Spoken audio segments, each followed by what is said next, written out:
The Liberty Weekly podcast is brought to you by Tom Wood's Liberty Classroom. Sick of losing arguments with your statist friends? Fear no more. Now you can vanquish your intellectual foes with courses taught by top libertarian professors. Tool your intellectual arsenal and enroll today by navigating to www.libertyweekly.net/Liberty Classroom or by following the link in the show notes page.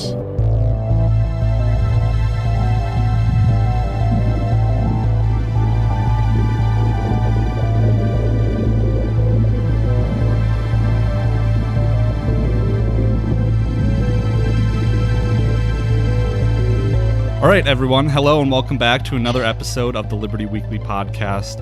I'm your host, Patrick McFarlane, joined today with another special guest, Thijs van der Linde, all the way from across the pond in Europe.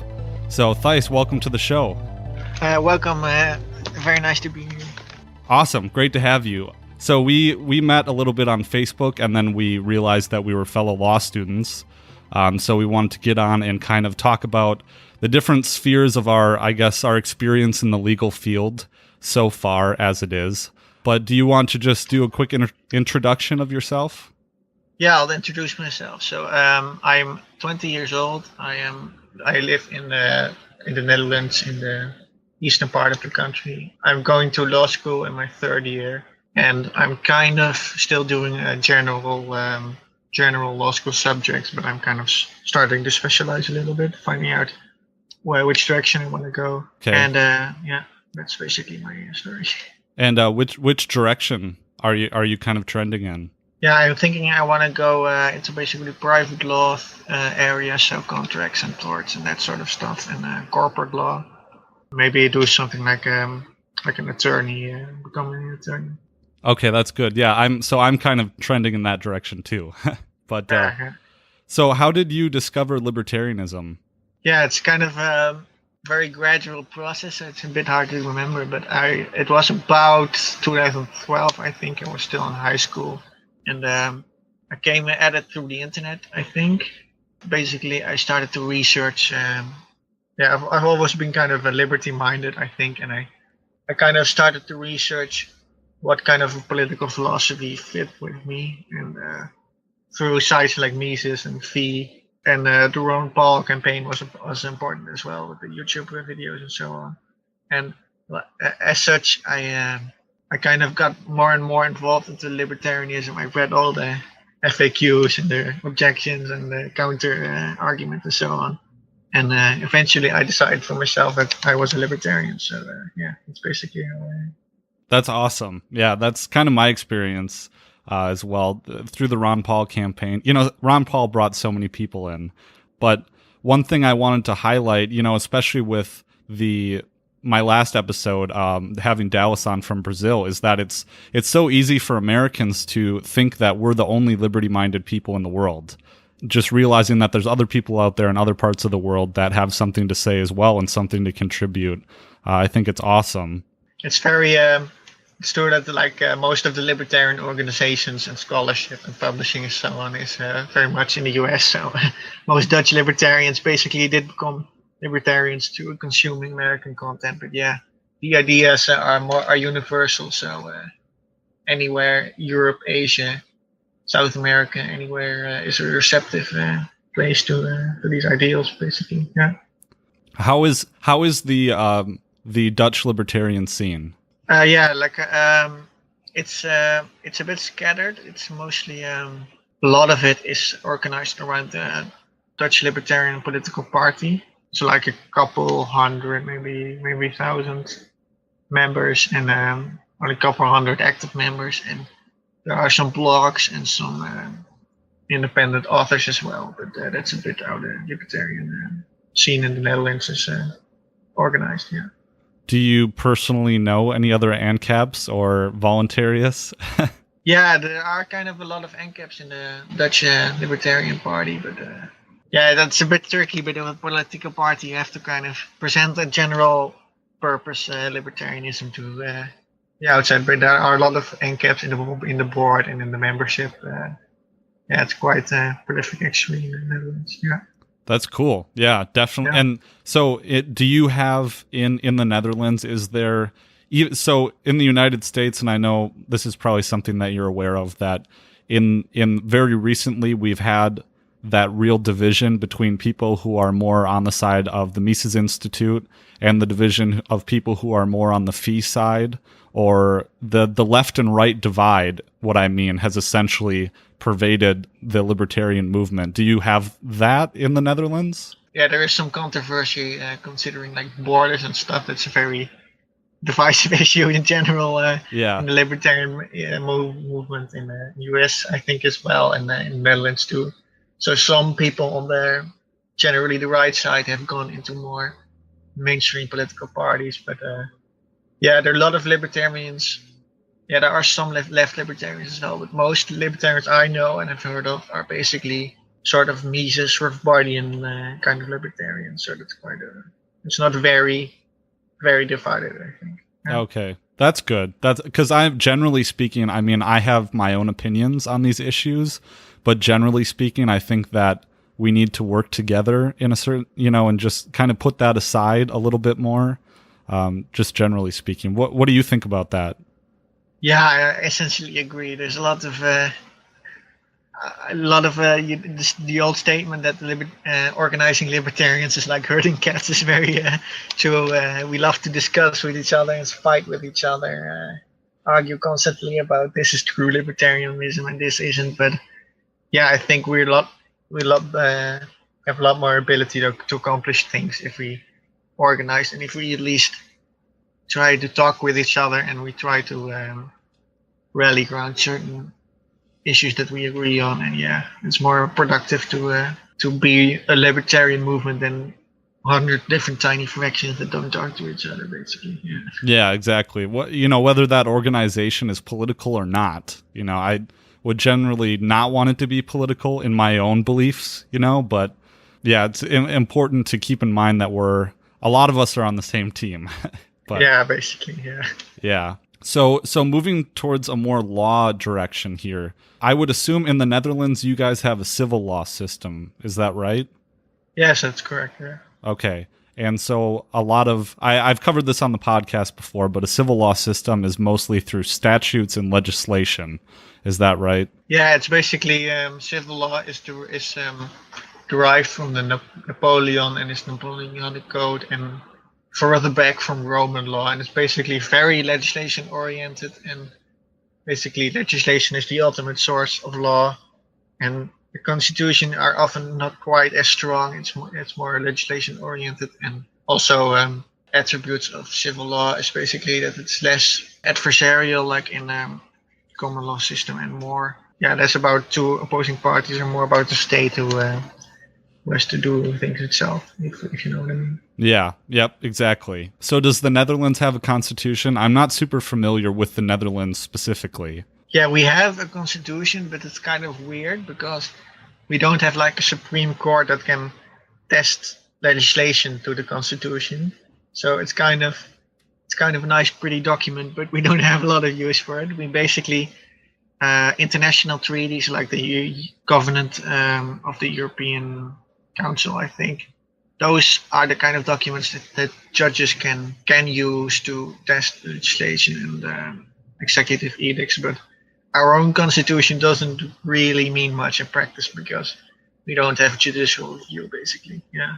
Oh, so you don't have judicial review then. So if a judge determines that a law violates the Constitution, he doesn't have the power to strike it down? No, it's the judge is supposed to be the bouche de la loi, basically, the Montesquieu said. So the judge is only supposed to apply the legislation and the treaties in the most, defer to the legislator, basically, and he has no power to strike down legislation. Yes.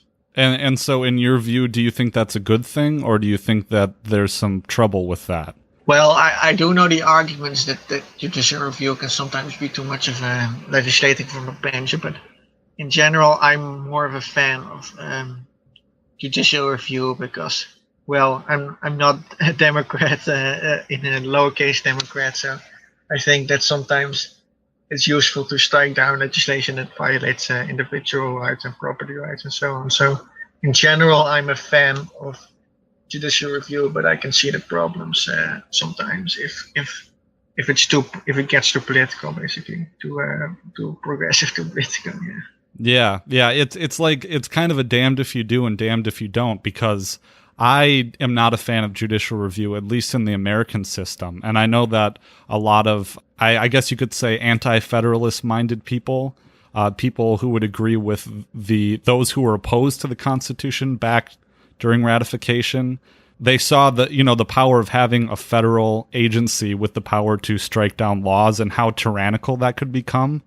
But in the smaller situation, like in the Netherlands, I could see why you would prefer not to have judicial review. Yeah, it's a bit of a tricky situation, and of course, if you have broad public support for something, even whether you have judicial review or not, some laws are just going to get passed. So it's kind of tricky to really come to a definite conclusion on such matters.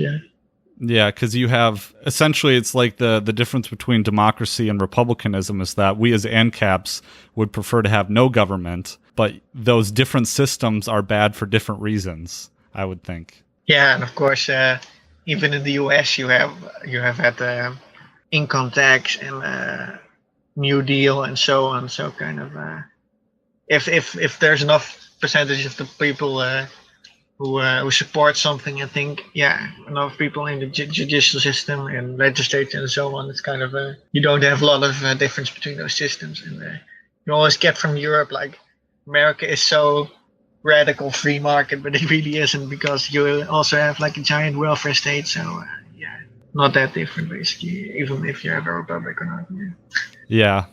It's kind of it's depressing to think about. But when it comes to the European Union and the is it the Council on Human Rights or the Commission on Human Rights, does that trump your national constitution? Yeah, we basically have two separate organizations. One is the Council of Europe, and that is basically a human rights treaty, and then that's basically an appeal court after our final appeal court. So that's a human rights treaty. That treaty itself is superior to our legislation.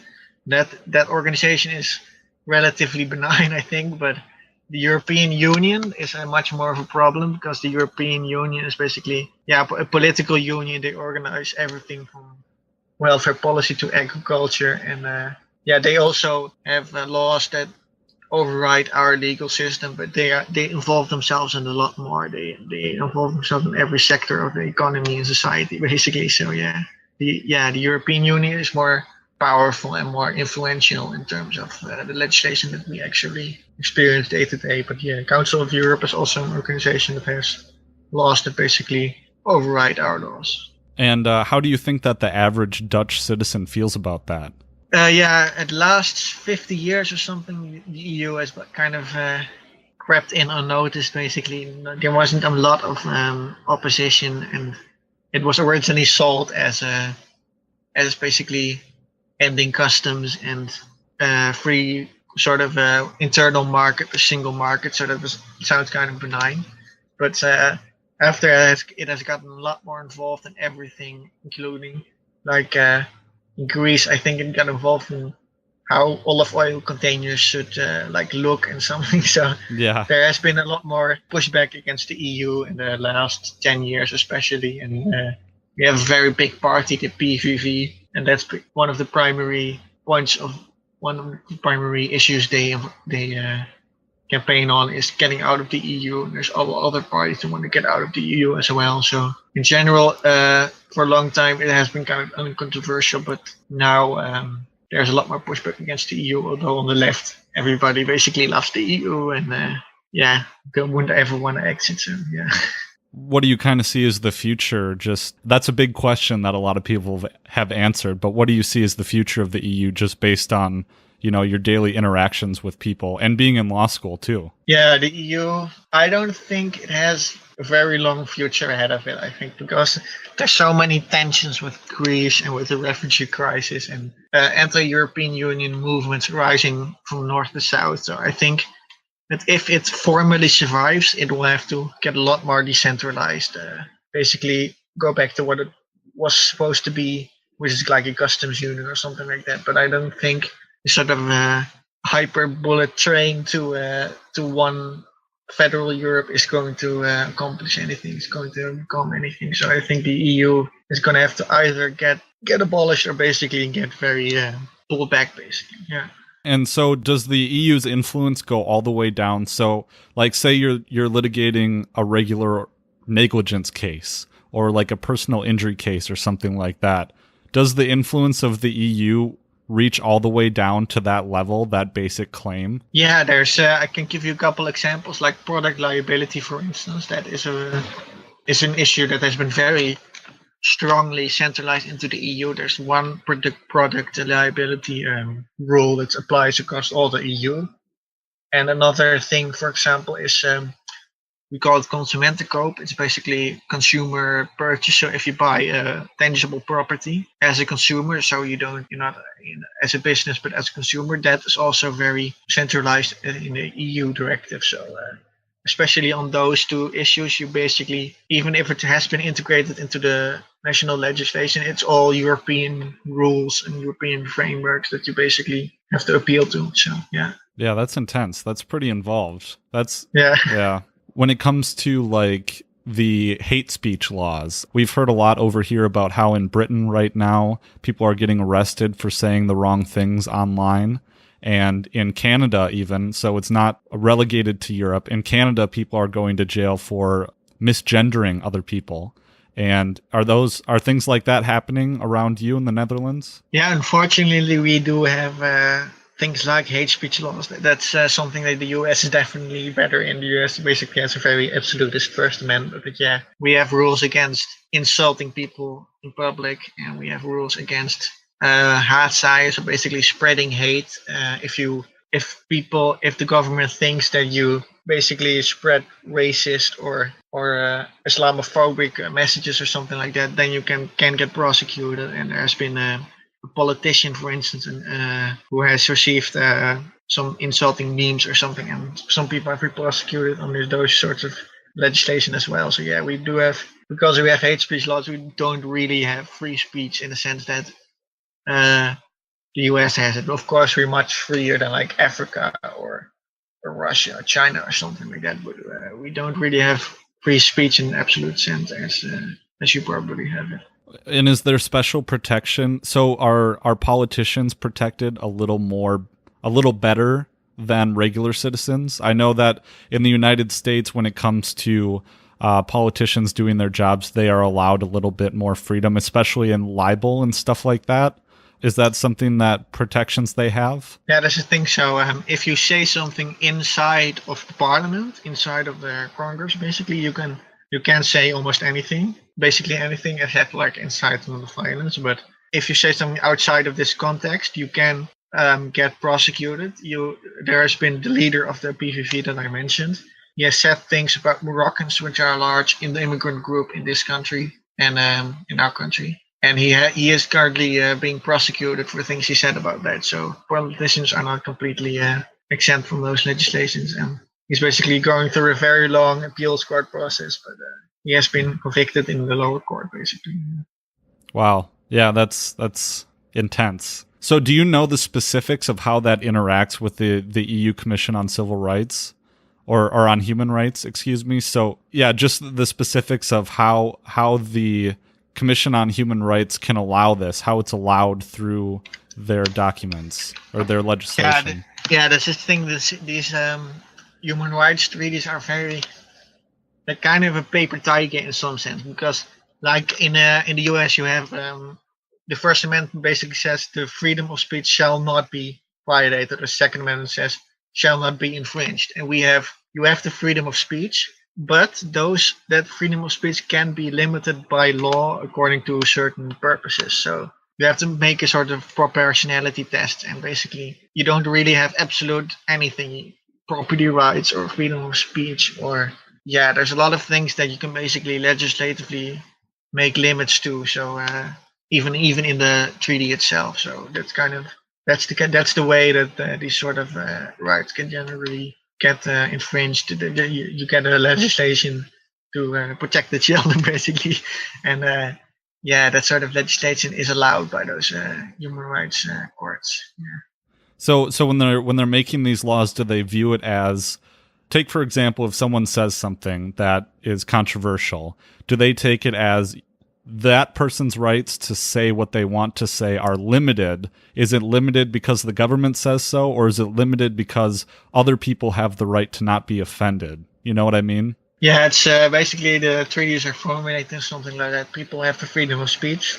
That's the first article, and then the second article says, but this freedom can be limited to protect certain population groups from hateful speech, something like that. So yeah, if something is said about Moroccans, for instance, you have to say, okay, in principle you have freedom of speech, but is this particular instance going too far or not? So it's very watered down like that.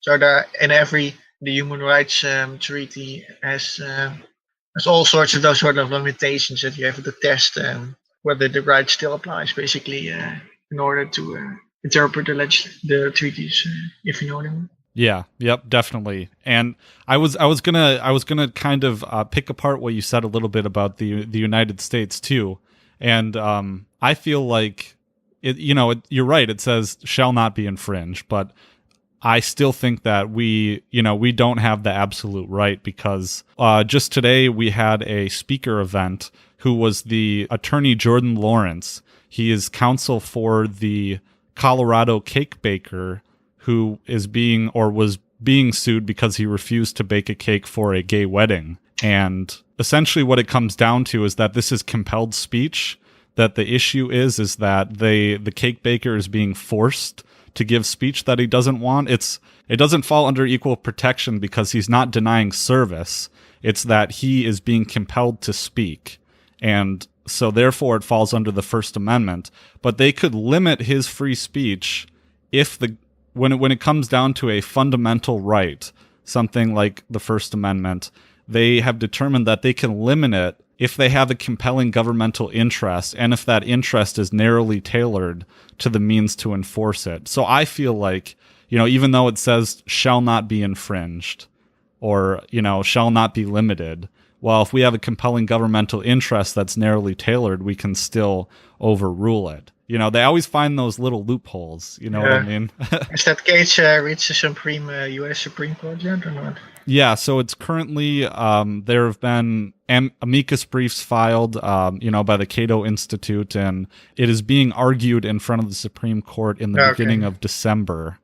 So they've gone through all the appellate process and all the cert and stuff like that. So it'll be really interesting to see what happens, because by the same logic, the argument goes, you could force a gay cake baker to bake a Nazi cake or something like that. Yeah, that's very tricky. Yeah, that's like anti-discrimination laws we have on both sides of the ocean, basically. That's also very perilous in terms of freedom of speech. And it's those sort of compelling government interests. That's the exact sort of thing that has been written into our legislations and our constitution, our treaties already. So yeah, it's kind of even though you have in the US those things have been judicially interpreted into it. Basically, we already gave up a long time ago. Basically, we already have those sort of things written down in our legislation. So yeah, it's kind of the same, kind of a bit different as well. Yeah, it's like the governmental interest is as compelling as they want it to be. Yeah, exactly. If you limit it a bit, then you really don't have it anymore. It's kind of like you have the freedom of speech to say things that government thinks is okay to say. Basically, that's a sad state of affairs. Yeah, definitely. And okay, so being an attorney, I've gotten this question before, specifically from Robert of the Actual Anarchy podcast when I was on with them in the extras, I think. So this wasn't part of any show that we did, but we were talking about being an ANCAP or being a libertarian and then entering the sphere that is legally monopolized by the state. And he was asking me how I can morally justify participating in that system. And I've never gotten that question before, So What do you think about that? Yeah, well, I kind of wrestle a bit myself. It's kind of the private law orientation is a bit more.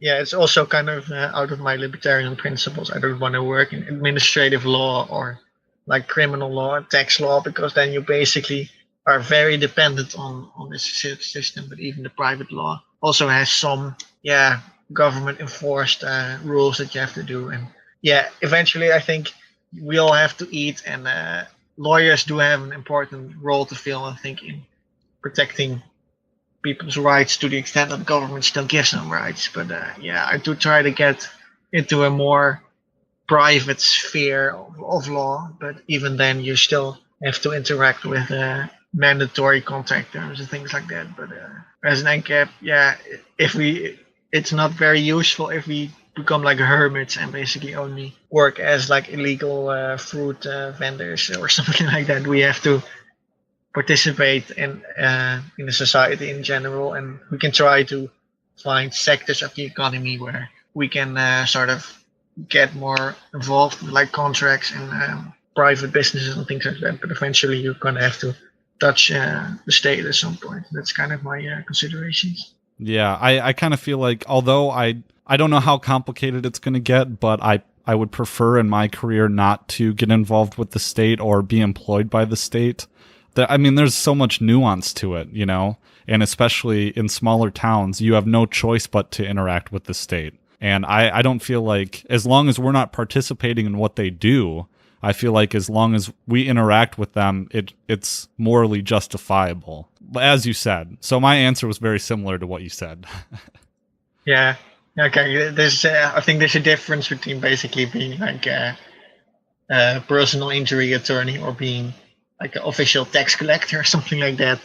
There's things you can do as a personal injury attorney that will help people enforce their private property rights a lot more than if you get involved in this purely governmental position, and if your future career becomes entirely dependent on the growth of government, basically. So it's a tricky thing about lawyers. We kind of our income kind of rises as far as rules get more bureaucratic. So that's kind of a sticky thing we have to think about. But ultimately, I think the legal profession is still necessary in our society and in the Minneker society and in the NCAP society. So I don't have really any objections to people who go into professions like that in a society like this one.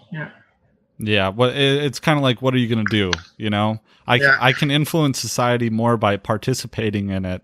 Even if I disagree with it, you know, I still have my own moral compass.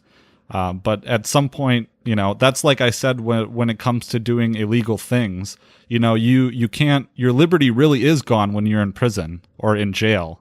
So it's best to obey the law, because you're definitely not free when you're in a cage. That's just the way that I feel about it. You know, what good are you going to do for the cause of liberty from a jail cell, or what good are you going to do for your family, for that matter? And we talk about, you know, building units, building hierarchies outside of the state. Well, the family, I feel, is one of those important ones. You know, or participating in your local community. It's better to participate in your community than to sit in a jail cell, I think, unless you're going to be some kind of martyr for the cause, I guess. Yeah, I think there's a sort of a train of thought with some libertarians that you basically have to be like a martyr, like a Catholic saint. So you have to suffer and you have to not pay your taxes and you have to go to jail and everything.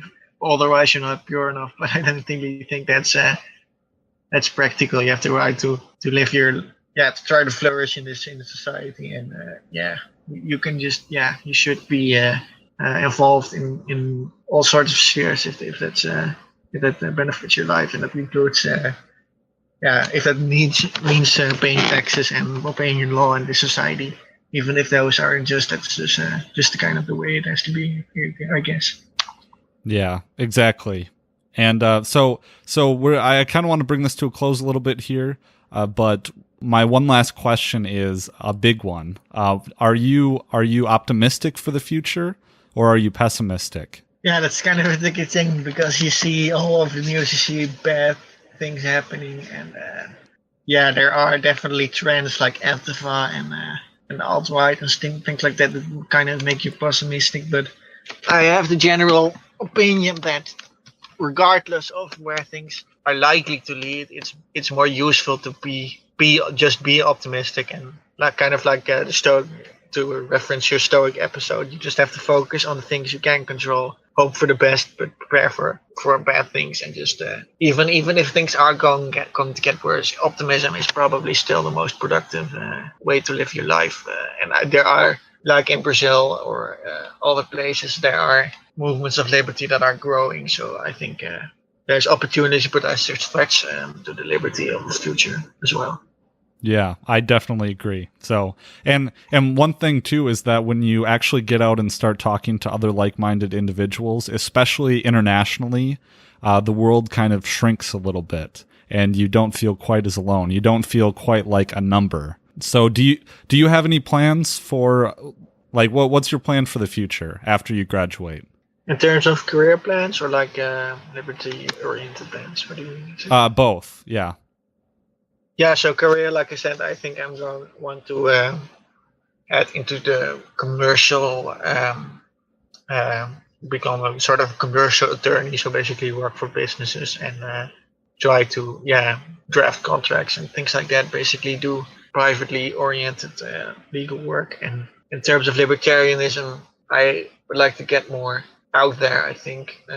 See, for instance, Students for Liberty has potential as well. I'd like to look into maybe interacting with organizations like that as well. I will remain active in the local political party as well, even if it's not directly through elections. Just we also do a lot of work in terms of spreading the ideas, and that's sort of the direction I think I'm going. Okay, right on, man. Yeah, awesome. So we were talking a little bit before the show, but is there anywhere that you would like to direct our listeners to, any website or resource? Yeah, well, so stemlp.nl, STENLP.nl is the political party of the Netherlands that is most that's basically a libertarian party. It's quite small, but it's quite prolific in the Netherlands itself. So that's definitely a link to check out. It is all in Dutch, but it should be translatable. And there are blogs as well, like Vrijspreker, VRIJSPREKER.nl. That's also one of the important blogs that spread libertarian ideas in the Netherlands. So that's kind of links that I would share. Yes. Okay, awesome. I'll get those links from you in our chat after we're done here. But for our listeners, I'll put those links in the show notes page for you to explore and to do some more research. But thanks so much for coming on. I really appreciate this. I'm really excited to be interacting with international advocates for liberty. So thanks for bringing this to our audience, and wish you best of luck in the future, man. Yeah, thanks for having me. It's been quite fun, and I hope I can keep working with you and doing this in the future. Yes. Alrighty, so just a few of the regular announcements here as we're wrapping up. First off, I had a very, very awesome, huge reaction from the Brazilian community sharing my last episode with Dallas through the anarcho-capitalist Facebook groups, and I wanted to say thank you so much. If you're a new listener, I got like 70 Facebook likes in 2 days, and I got like 40 or 60 YouTube subscribers in that same period of time. And so I'm super encouraged about my project that I'm doing here. As well, I ordered a webcam with Patreon support from my 4 Patreon supporters donating at a level of $14 per month. I'm very excited for this webcam. I'm wondering how I want to handle showing my appearance in conjunction with the podcast. That's something that I'm still figuring out, how I'm going to do that or what kind of content I'm going to be producing. But all in all, I think that people connect better with a face.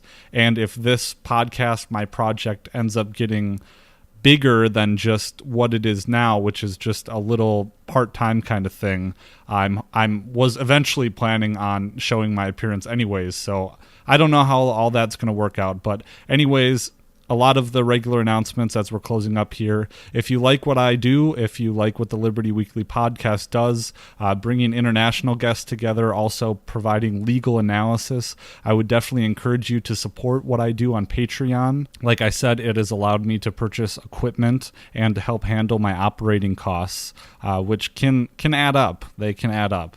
Otherwise, I would encourage everyone, if you're a new listener, I would go subscribe on iTunes, Stitcher, or Google Play.